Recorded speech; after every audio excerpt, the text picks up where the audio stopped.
Good afternoon. Sorry to be a couple of minutes behind. I'm joined by the woman to my right who needs no introduction, the Commissioner of the Department of Health, Judy Persichilli. To her right, another familiar face, the Department of Health's Communicable Disease Service Medical Director, Dr. Ed Lifshitz. Great to have you both.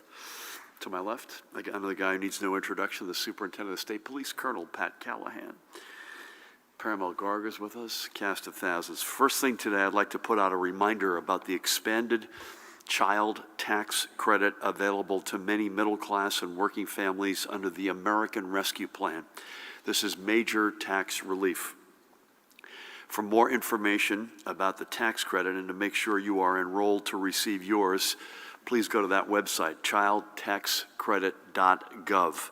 If you filed a federal tax return in 2019 or 2020 and already received your federal stimulus check, this expanded child tax credit will begin being distributed to you monthly starting in July. But if you did not file a federal return, you need to take action to make sure you get your tax relief.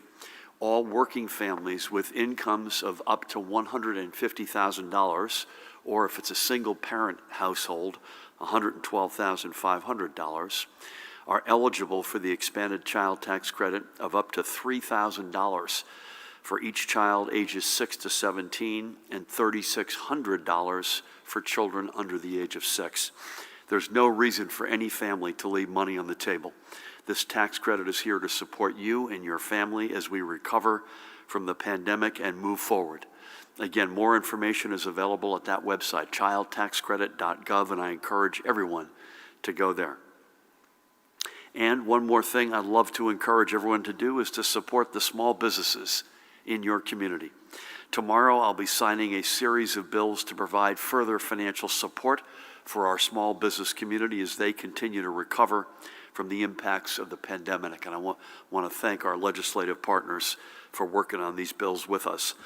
But while I know these supports are welcome, nothing is more important to our small businesses than the support of millions of you all out there. And one business I'd like to highlight today is Woodbury Antiques, a fixture on Broad Street in historic downtown Woodbury in Gloucester County, owned by that woman, Kathy Ferber. Woodbury Antiques is a cooperative that covers 17,000 square feet and features items from more than 36 vendors. Woodbury itself was a recipient of support from the Department of Community Affairs Neighborhood Preservation COVID-19 Relief Grant Program, which has helped numerous downtowns and business districts stay open for business. And with a direct grant, as part of that, Kathy was able to make sure that Woodbury Antiques rent was kept current so her vendors would have their retail homes waiting for them.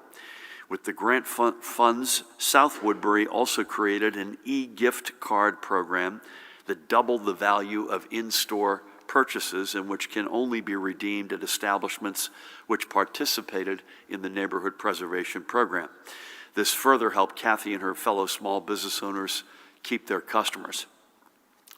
Today, our main streets from Woodbury to Woodridge and everywhere in between are open for business.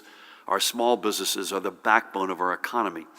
Thanks to great people like Kathy, with whom I had the great honor of speaking, I think it was last Thursday, and businesses like Woodbury Antiques, I know we're poised to come back stronger than ever.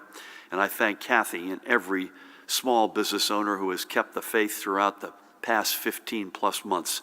Check them out, by the way, woodburyantiques.com, woodburyantiques.com. It is well worth it, trust me.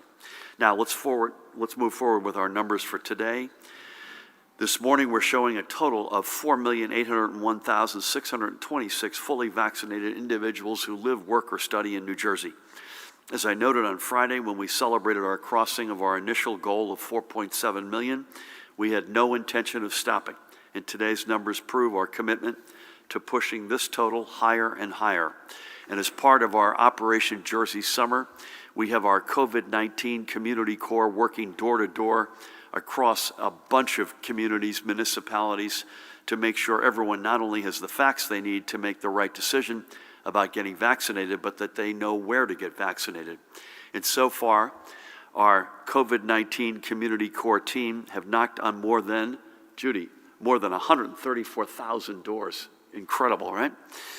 In addition to, by the way, to making nearly 60,000 phone calls and texts. And I'll give you literally as we sit, this is this week's list, Dan Bryan, right? So they will be this week in Jersey City, Bayonne, North Bergen, West New York, Hoboken, and Union City in Hudson County, Passaic and Patterson in Passaic, Newark, East Orange, Irvington in Essex County, Perth Amboy, New Brunswick, Piscataway, Old Bridge, Woodbridge in Middlesex County, Camden and Gloucester in Camden County, Vineland and Cumberland, Trenton right here, Atlantic City in Atlantic, Howell and Middletown, my hometown, in Monmouth, Lakewood, Toms River, Brick, and Jackson in Ocean counties. As we promised on Friday, Judy, and predicted, and Pat was with us, we're not stopping. Just because we got to our goal, we have the hammer dropped. So I thank each and every person walking their communities to help us get the word out that the vaccines are safe, effective, and free, and that everyone who wants to be vaccinated has the opportunity to be vaccinated. They're doing great work to reach deep into our communities. And because we are now where we are in our vaccination program, we continue to see our daily case rates drop to record lows. Today, we are adding only 126 additional confirmed PCR test results to our tally, along with 42 presumed positive antigen tests. The statewide rate of transmission, which, by the way, we've said this now repeatedly of late, is almost exclusively measuring the spread of the virus among the unvaccinated, is 0.99, and the positivity rate is 0.95. Judy, there have been very few moments in this pandemic when we could have basically transposed the positivity rate and the rate of transmission and come up with the right answer. That has not happened terribly often. In our hospitals, we were down to only 233 confirmed, with 72 people awaiting confirmation. ICUs and ventilator use, you can see, are also continuing to drop. We had another, again, day of lower admission numbers, and stemming from the decrease in our hospital metrics, lower discharge numbers as well. I know we've been banging on the drum lately, especially, but the simple fact is that these numbers are being almost entirely driven by the unvaccinated among us. The vaccines have proven to be more than 99.9% effective in preventing serious illness and hospitalization.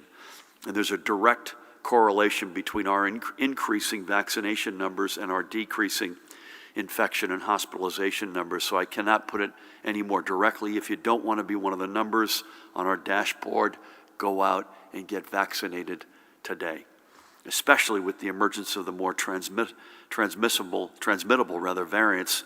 The time to get vaccinated is now. We cannot risk any COVID brush fires in any communities where vaccinations lag. And sadly, we must today report an additional 3 deaths that are now confirmed to be from COVID-19 related complications. The reality is that death from COVID-19 complications is now largely preventable. So again, to protect yourself and your loved ones, please go out and get vaccinated. As we do every day, let's take a couple of minutes and tell several more of the stories from among the more than 26,000 of whom we've lost since last March. And today, given what I just said a minute ago, it must be noted that all 3 of these deaths that we announced with the heaviest of hearts took place this past December. So we're going to start by remembering a couple. This is on the left, Dung Pham and her husband, Din Lay. They were from Middlesex, Vietnamese immigrants who came to New Jersey in 1989 to make a better life for themselves and their family. Dung passed on December 27th, and Din followed her 3 days later on December 30th. They both worked at the Foothill Acres Nursing Center in Hillsborough. Dung was a certified nursing assistant. Din worked in the maintenance department, and they were both parishioners at Our Lady of Mount Virgin in Middlesex.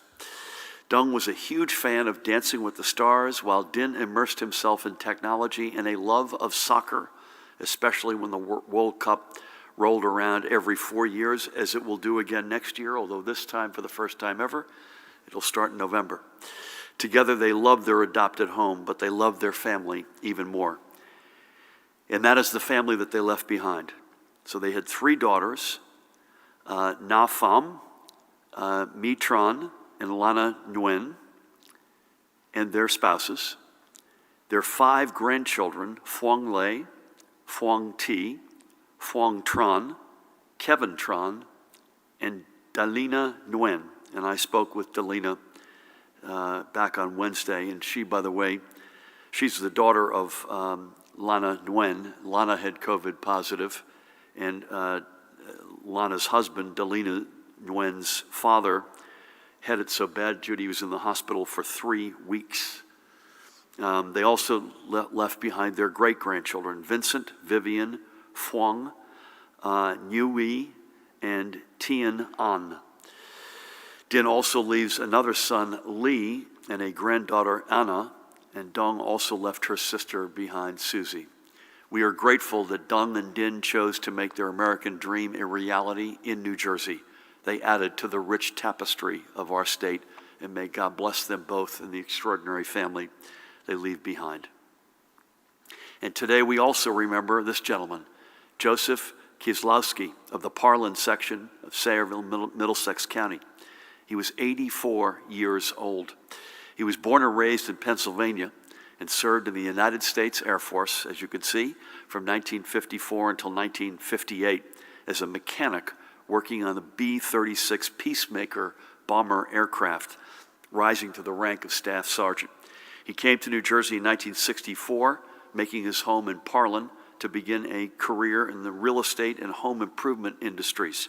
And he put his mechanical skills to good use, working on small engines, including for the lawnmowers and other landscape equipment he used to tend to yards and properties throughout Sayreville later in life.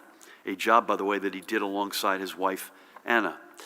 Joe was also an accomplished woodworker, ready for this, with more than 2,500 birdhouses to his credit. He was a lover of polka music, a good joke, and an even better martini.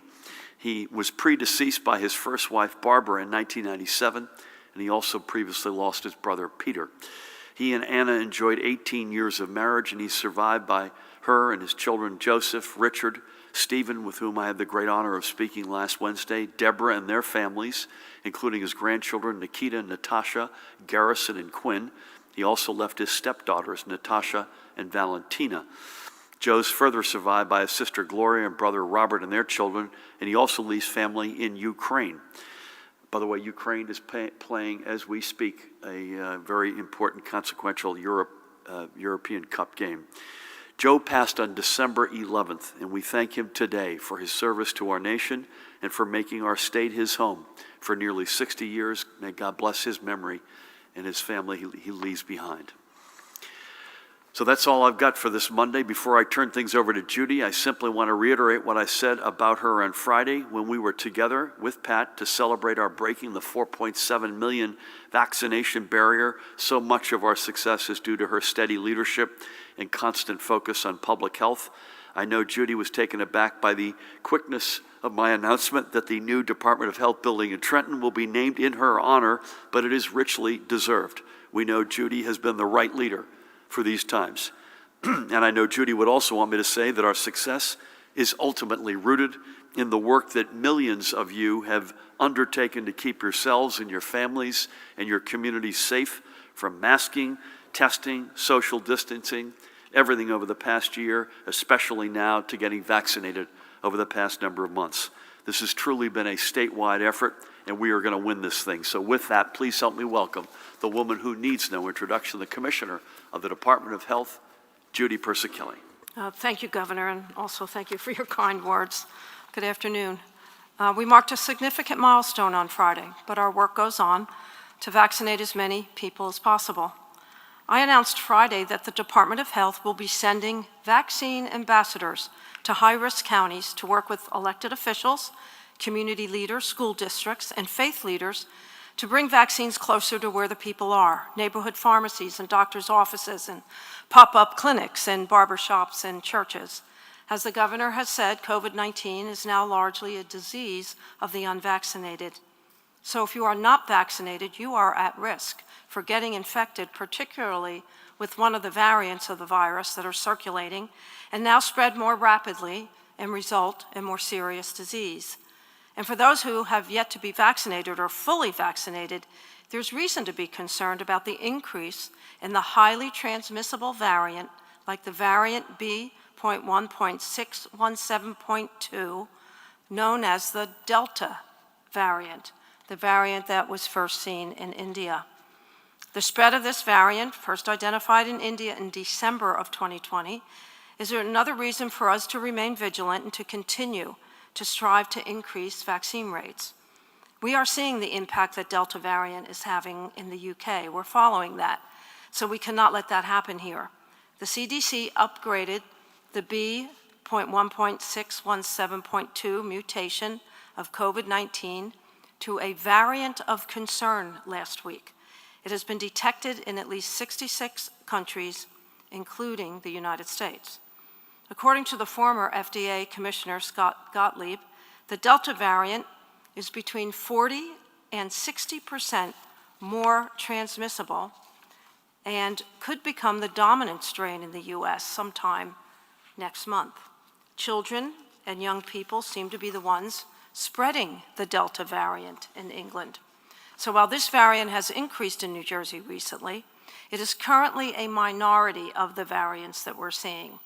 It's about 7.3% of the variants that have been sequenced in the last 4 weeks. The CDC estimates that it may be responsible for nearly 10% of all new COVID-19 infections in the United States.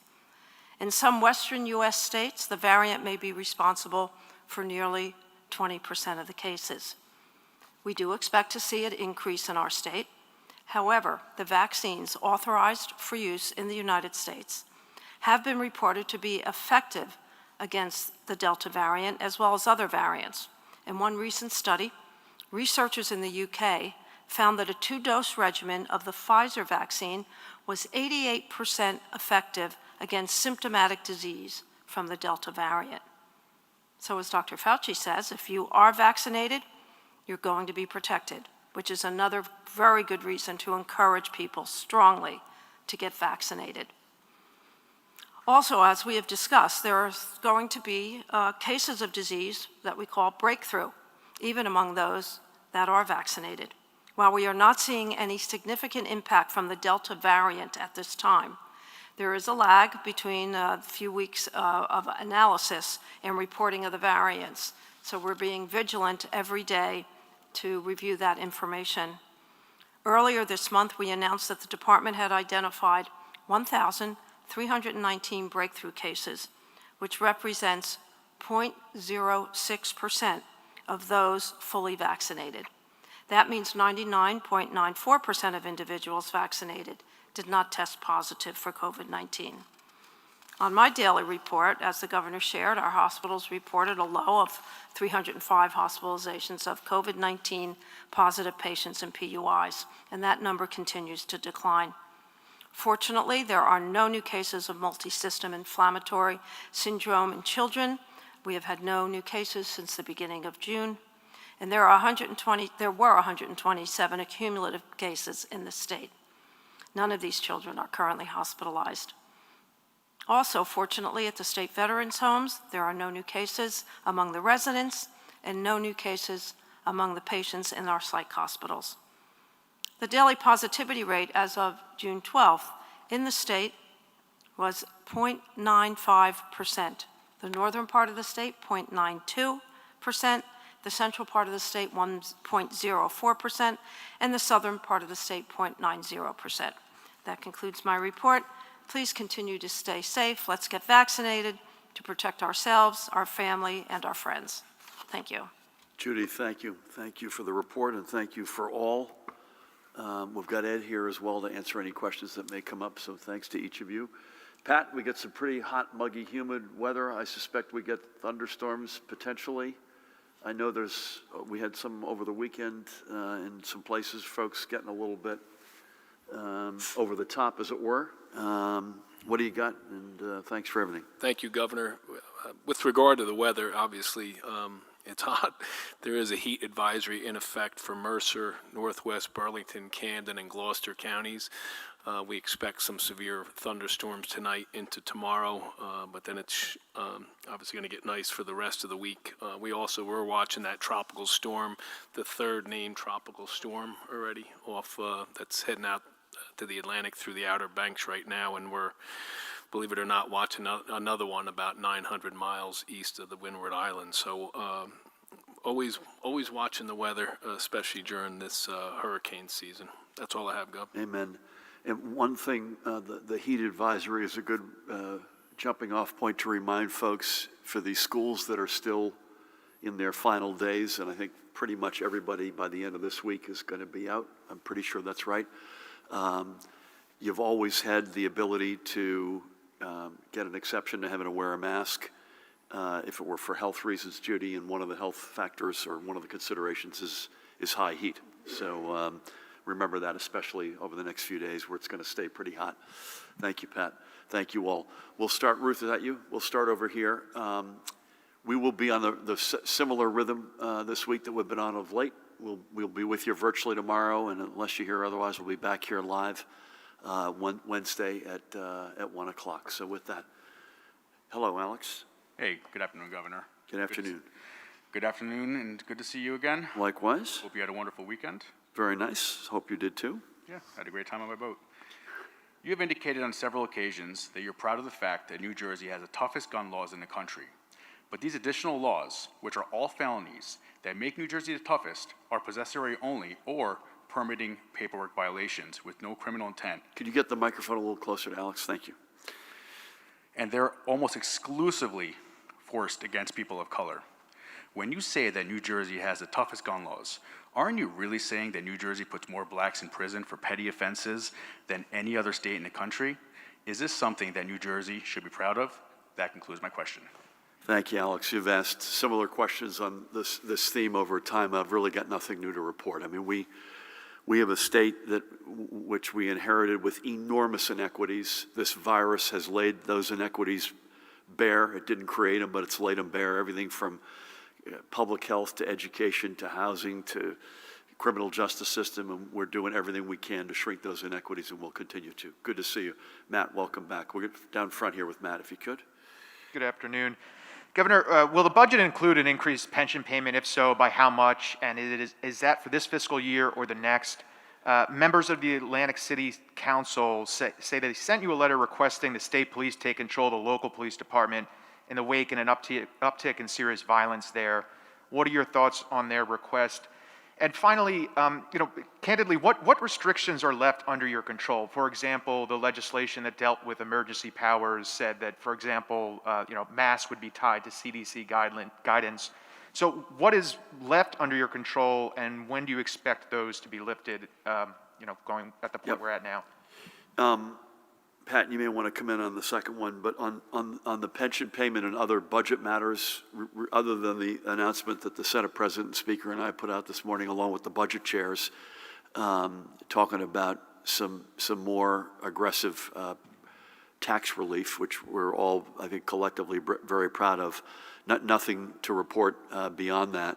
Although, as I've said to you, I don't think it was to you, Matt, but as I said last week or the week before, if there's an opportunity to put more money against any of the structural deficits as a state that we have, color me between open-minded and enthusiastic, and obviously if we could, one of the big ones would be the pension system. Secondly, I'll jump to restrictions. Judy, tell me if you see this differently. The ones that are left, and again, we're looking to the CDC overwhelmingly for these, are basically the big ones are wearing face coverings in places that are either vulnerable, healthcare related, or transit. So it's buses, planes, trains, healthcare facilities, long-term care, other vulnerable communities such as a corrections setting. Those to me are the big ones that are left. Would you agree with that? I've not seen the letter. we care deeply about Atlantic City. It's on that list of communities. As it goes, in many respects, so goes New Jersey. We have succeeded in migrating from a boot on top of them, top down in terms of the relationship, to a partnership. And I give the Lieutenant Governor an enormous amount of credit for being the lead person from our government in that partnership. And that includes the whole gamut of interests in Atlantic City, including public safety and law enforcement.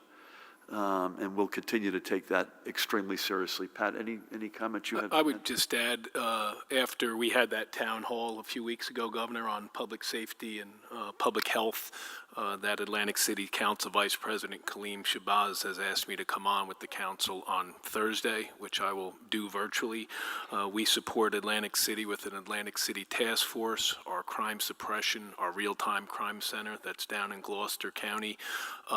So we do it. As far as the notion of sending in marked patrol, troop cars, that's still yet to be determined, but it could be certainly on the table. But similar requests are coming in to us from our major cities across the state. Yeah, listen, it's not specific, Matt, to Atlantic City, but I kind of alluded to this in the exchange Pat and I had before we took questions today.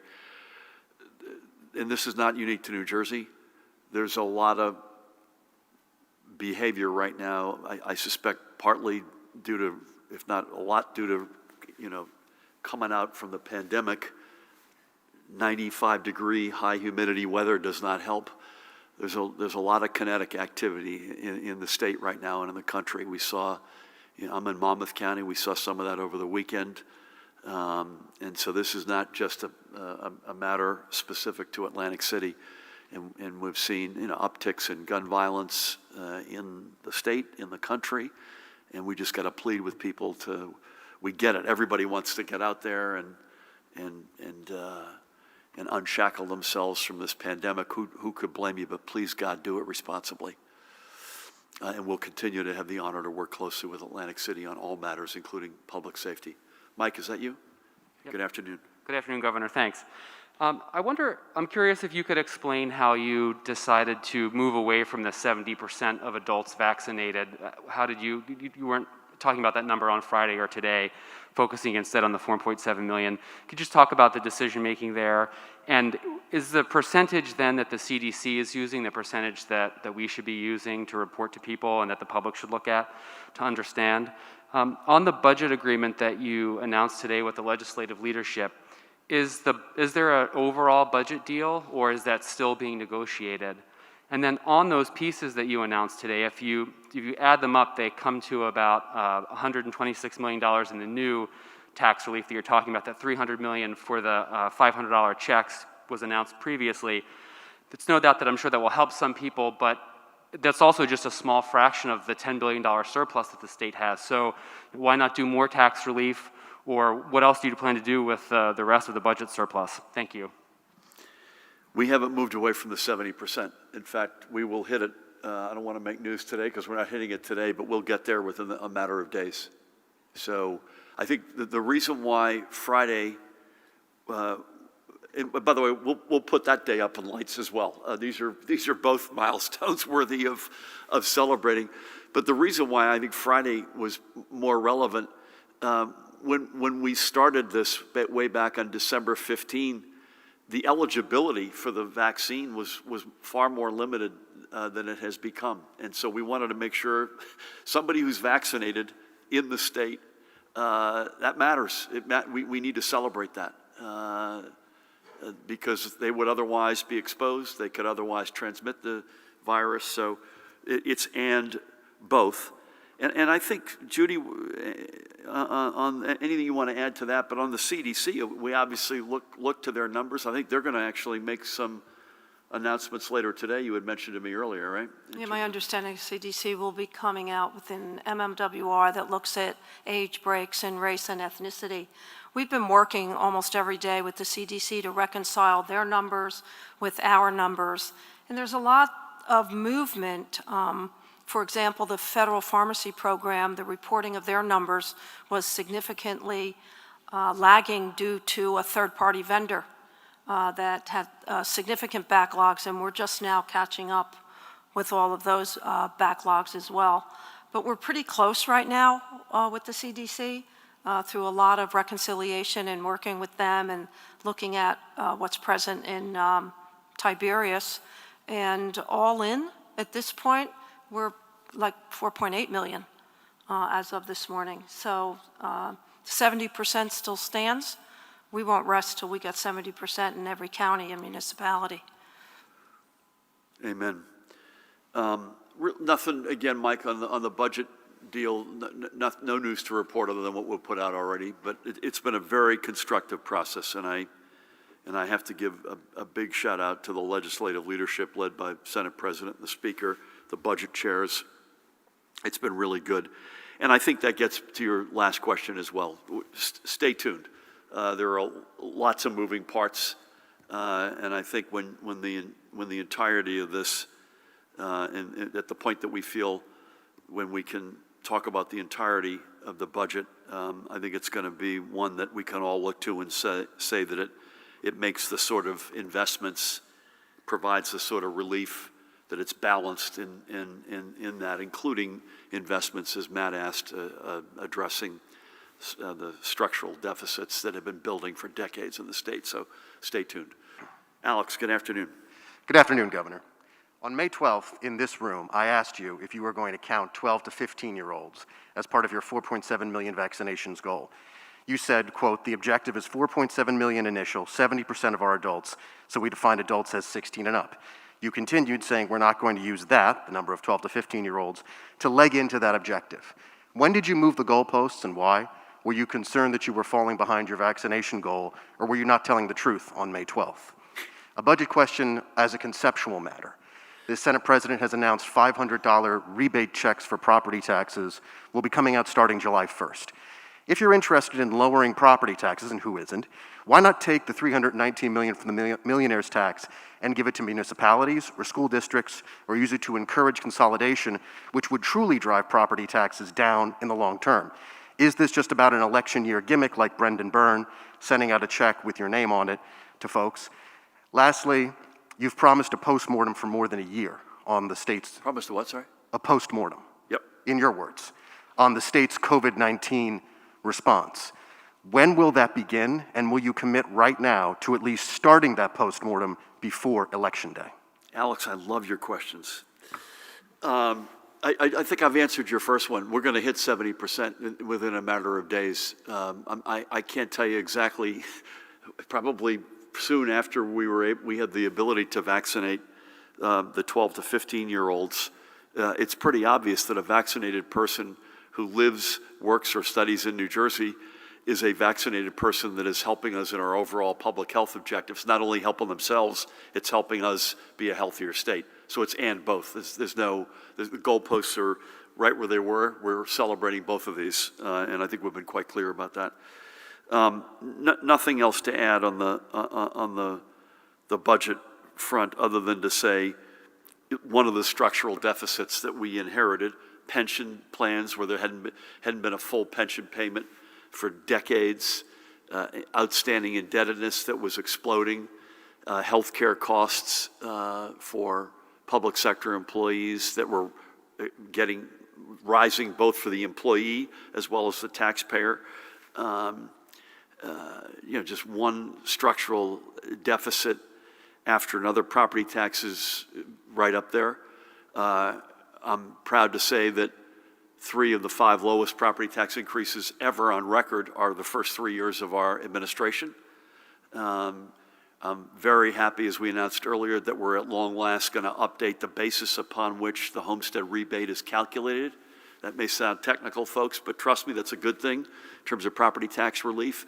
All-time record up until now. I don't want to make any news in the budget, but you can assume that this is in the ballpark. All-time record investments in public education. Why does that matter? Because on average, 53% of your property tax bill is for public education. So the more the state picks up the tab, the less the locality has to pick it up, and that's good news. So we're going to continue to chop away at this.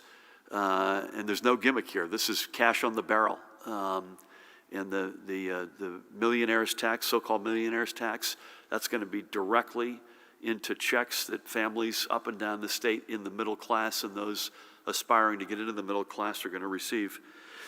We're absolutely committed to doing a postmortem. In fact, I was with Governor Kane, sadly, at a memorial service on Friday, and we had this conversation both about what should be happening in America with January 6th, and he's been quite vocal about that.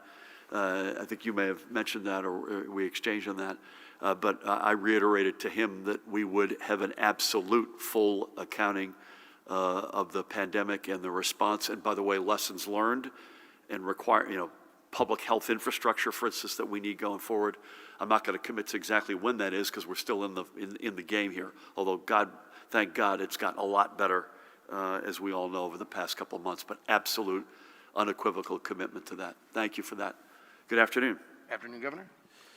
Advocates at a Juneteenth rally this weekend in Newark called for the creation of a reparations task force and say the wealth disparity task force you recently announced does not go far enough.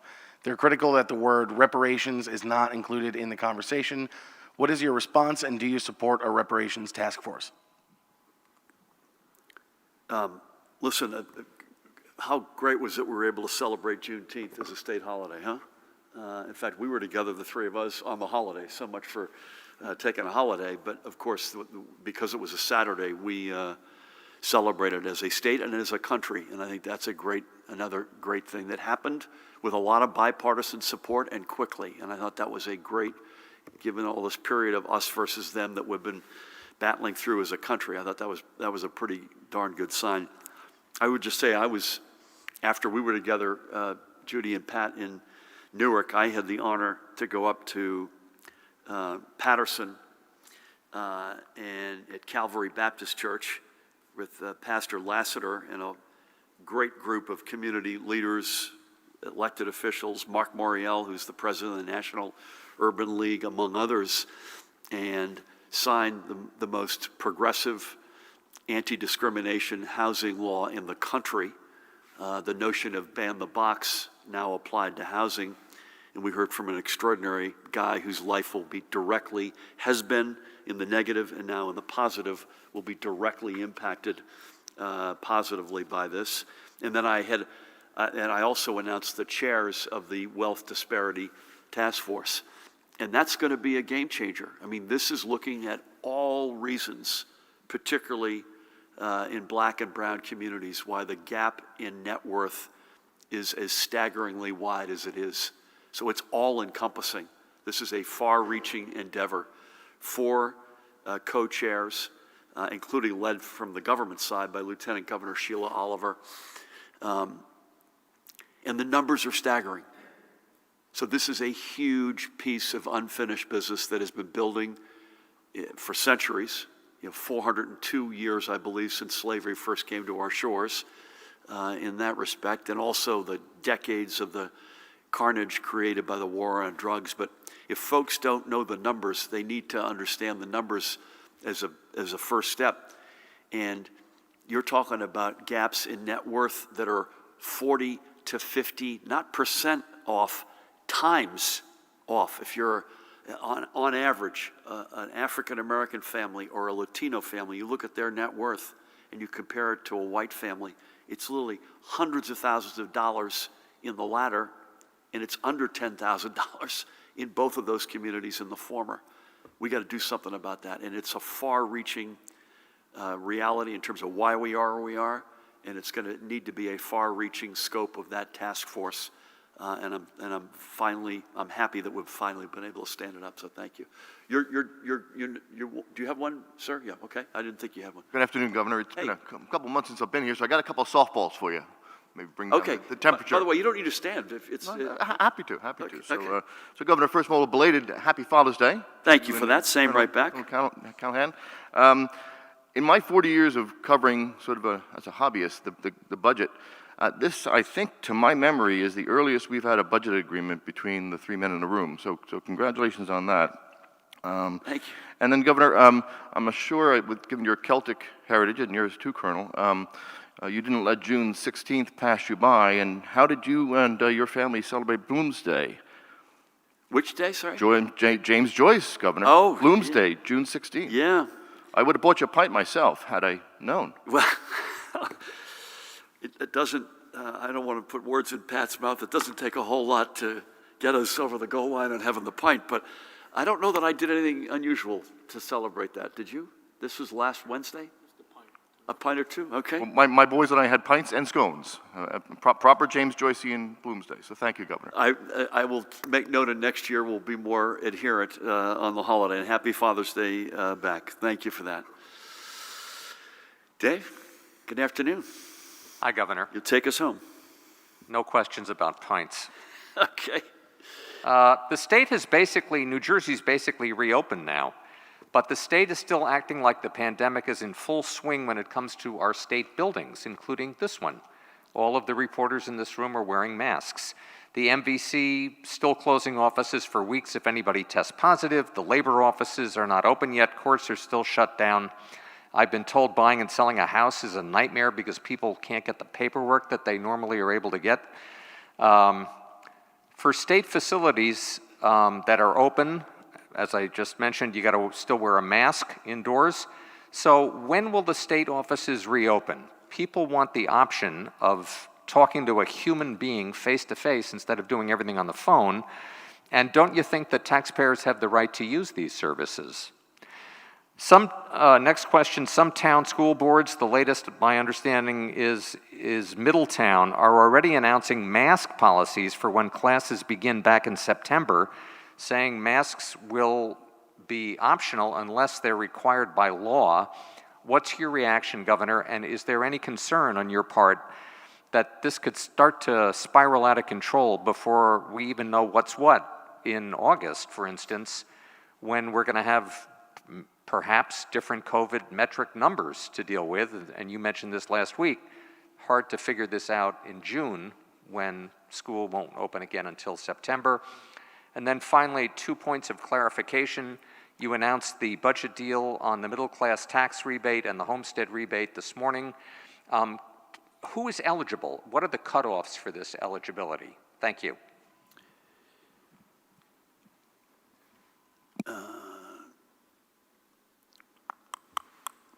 Okay, Dave, I'm going to probably need Parimal to help me out with the last one. I want to make sure I get it right. So state offices, nothing, not making news today, but that clearly is not a forever and for always. This will change, and my guess is it's generally in the sooner than later category. Sue Fulton just weighed in from Motor Vehicles and said they haven't closed an MVC since May 7th in Eatontown. God willing, it'll stay that way. And I think that your point is a good one. Folks have a level of comfort, even if it doesn't move the needle on the actual, whether it's an MVC experience or an unemployment benefit claim experience. There is some amount of comfort that we understand completely, even if the substance of the interaction does not have any different timing or outcome. But I'd say largely in the sooner than later category. And again, we keep having the numbers like Judy and Ed. We got to bring Ed in from the bullpen here. Ed, could you walk through Dave's questions on the budget for me? Sorry. Listen, on mask policies, I would just, at one level, completely understand why folks don't want to have their kids wearing them. I hope they don't have to wear them either. So I get that completely.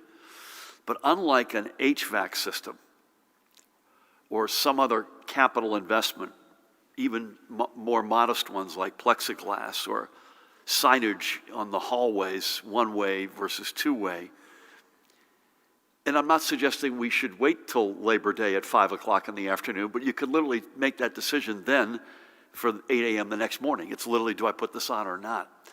And so I understand everyone wants to get to that point, and knowledge is important. We've actually got a meeting on this later today, so we're beginning that process ourselves to try to predict what it looks like in the fall and get some sense of what the parameters are like. And I would just ask everyone to just have some patience. Paramount, eligibility on the tax programs, or do we want to get back to Dave separately? Yeah, so the details on the middle class tax rebate are largely what they were announced this past September. So it's up to $500 with an income threshold, and there's a sliding scale based on the number of members in the household and the amount of income that the household makes. For the homestead rebate, it's largely updating the base year for purposes of the calculation, but we can get you the details offline. Yeah, tell me if you agree with the statement. The homestead rebate eligibility did not change. The basis upon which the calculations have changed. And I believe, if I've got this right, it's updated from budget year 2006 to budget year 2017. Is that correct? Again, so no change in eligibility, just an updating in the numbers, which has the salutary effect of giving more money in people's rebate. Ed, serious question before we break. We got to get our money's worth here. Judy's talked about the Delta variant. Since you were last with us, it's clearly become more prevalent in the country, where we've got the best data, but also here. We've mentioned many times that the UK, among other reasons, is getting harder hit. I guess the science and medical experts believe, such as yourselves, I might add, that by stringing out that second booster shot, there was an exposure there that that this variant is particularly is taking advantage of. Any other color on that? How concerned are you? Do you see the gap between the vaccinated among us and the non-vaccinated to be as bright a line as we're portraying? Clearly, the vaccines work. Clearly, the vaccines are extremely effective. They're never going to be 100% effective, and whether they're any less effective against Delta or other variants, it's not 100% clear, but they are looking to be very effective against these variants as well. So that's the number one takeaway message. Go ahead and get vaccinated. It will protect you. It will protect other people. It will help protect against new variants continuing to come about that might be able to get around the vaccines in the future. So extremely important to go ahead and get vaccinated. The Delta variant in particular, it is clearly out-competing the other variants, which means it's more transmissible. It's getting there more. It's becoming an increasing percentage in New Jersey and other places as well. As of now, while we've been seeing those numbers rise, we're not seeing particular numbers rise as far as hospitalizations or other things go, so that is certainly reassuring. So overall, at this point, I'm cautiously optimistic as far as the Delta variant, meaning that I do believe that vaccine is very effective against it, that those people who do get it are not likely to become more sick than people who get other strains of it, and clearly, while I can't say for sure the vaccine is as effective as it is against all other variants, it certainly looks to be very effective and may well be. And again, it's a good reminder to everybody that the second shot matters. And we've been running ahead of the national average on the second shot. We have to continue. So don't assume that you're protected to the extent that you may think you're protected if you've only gotten one of this is obviously of the two-shot vaccines, Moderna and Pfizer. Ed, thank you. Judy and Ed, thank you as always. Pat, great to be with you. Paramel, Dan, Ruth, everybody else. Folks, keep up the great work. Please stay safe and cool in this very high heat. Thank you, folks, for doing everything you've done by the millions. Please get vaccinated. Stay safe. We'll see you back here on Wednesday. God bless.